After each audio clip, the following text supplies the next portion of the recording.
What is up, everybody? I'm Gogeta, and I'll bring you guys part 4 of what if Goku and Vegeta were born as Vegito and Gogeta.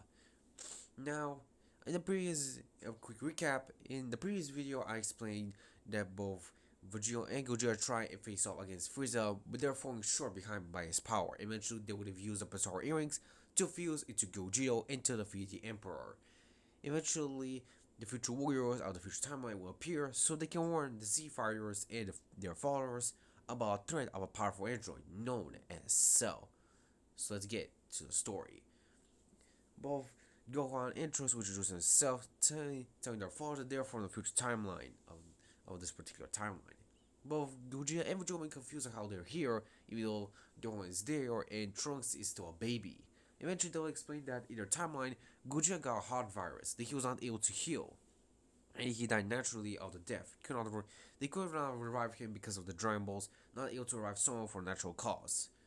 Eventually, Gogeta will still continue his training so he get more powerful. But eventually, he was stuck at the level of Super Saiyan, not able to push himself any further because of someone not being able to reach the same level as him.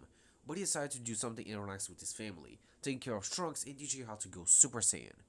Eventually, the Hybrid Saiyan were able to access Super Saiyan at an early age, just like his Majin Buu counterpart from the Majin Buu arc. So yeah.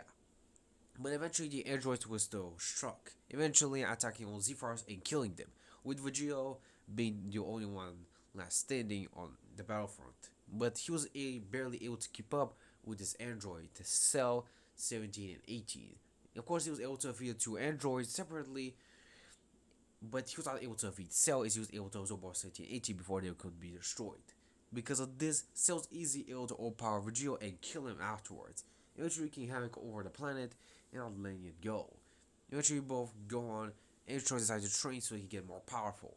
But no matter what they do, they could not match Cell's power. Cell's power was beyond what they've already expected. His power was something incredible. Yes, both of them have mastered their Super Saiyan transformation like their fathers, but they cannot go above it. They know there must be a level beyond Super Saiyan. They know that, but they don't know if they can achieve it. They think that their farm maybe can do that and maybe able to change their timeline.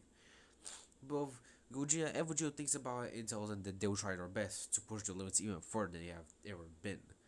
With, of course, both Trunks and Gohan wishing them good luck as they return back to the future timeline. Eventually, both Vegeta and Gogeta explain everything to the Z Fighters, with Z Fighters being shocked as they prepare their training for the next 3 years. Both Vegeta and Gogeta train for the next remaining years, trying to push themselves even further, but since they cannot actually go above Super Saiyan just yet, seemingly as they're stuck at that limit just yet, but they can feel that they're pushing something further. They just need a little bit of push. But since it's a 3 years time skip, both Gogeta and Vegeta are actually able to get close to the next level, but they cannot achieve it just yet. They need a little bit of a push, but they're not able to achieve it.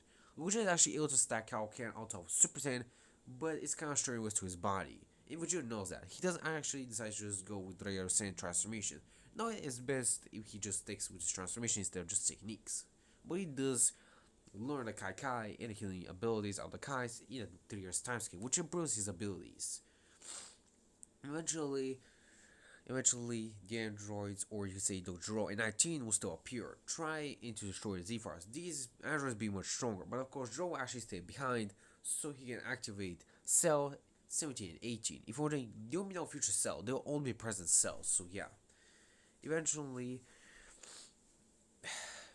the battle of between this 19 will most likely be incredibly easy for the two warriors, same warriors, because of this they were easily able to overpower the android. But eventually, they were able to actually sense Cell's key as they actually feel that Dojiro's energy is completely disappeared. Eventually, they'll appear at the lap of Jiro with the Kai ability that both Gogeta and Vegeta were able to use to teleport everyone there. With Cell introducing himself to them, well, Vegeta and Gogeta were able to will be prepared to fight him. But Cell explains to them that he wants to have some fun, so he a proposes a tournament that he'll hold in the next 7 days. He'll give them that much time so they can prepare. Both Vegeta and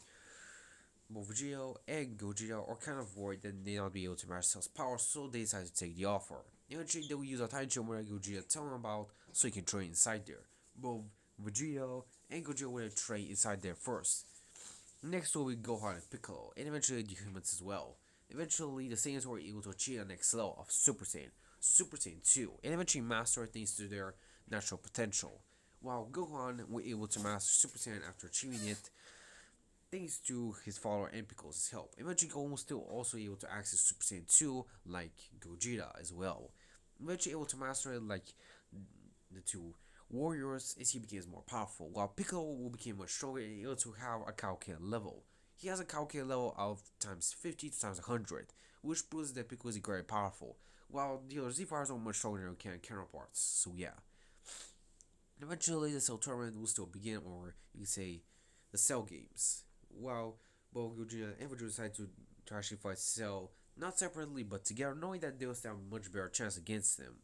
Eventually, Cell decided to take up the offer of their battle, and eventually they all fight. Similarly as their battle in strength almost equal match, both Vegeta and Gogeta able to use Super Saiyan 2 to overpower Cell, with Cell being surprised of their power and strength. Cell eventually is able to be defeated by two warriors, as 7 years of peace is now brought to the world. Both Vegeta and Gogeta trained for the 7 years time skip, eventually able to get the Super Saiyan 3 transformation. Both of them have not mastered it, but they're close to mastering it after 7 years. They were able to master transformation and don't have any stamina drain. And due to their power being skyrocketing, they decided not to teach Gohan the Super Saiyan 3 transformation, thus able to help him control much better Super Saiyan 2. With Gohan just sticking with Super Saiyan 2, while both Goten and Trunks were able to achieve Super Saiyan and even Super Saiyan 2 by the time.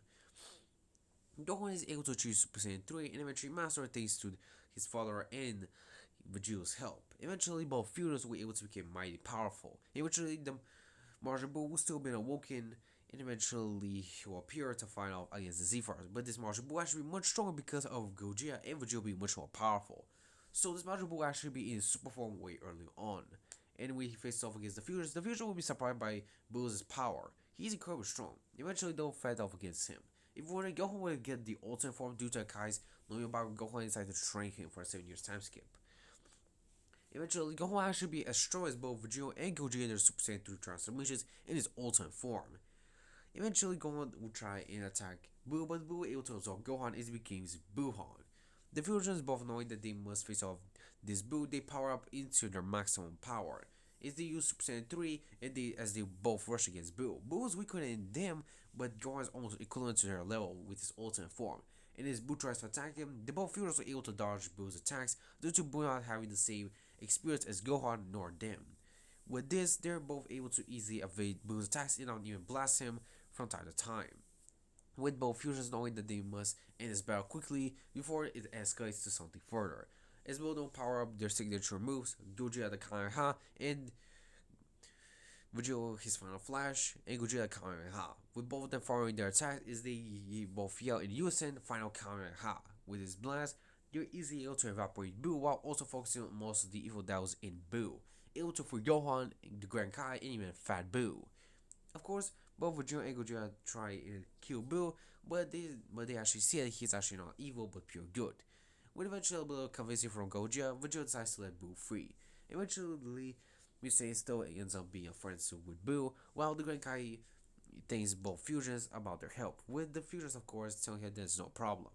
Eventually, they continue their training as they know they must keep the planet way safer, knowing that Gohan might not be able to protect it for too long, but they'll try their darn best so they can do that. But guys, this is the end of this part. Make sure to subscribe and never miss a new video. See you next time, everyone. Bye.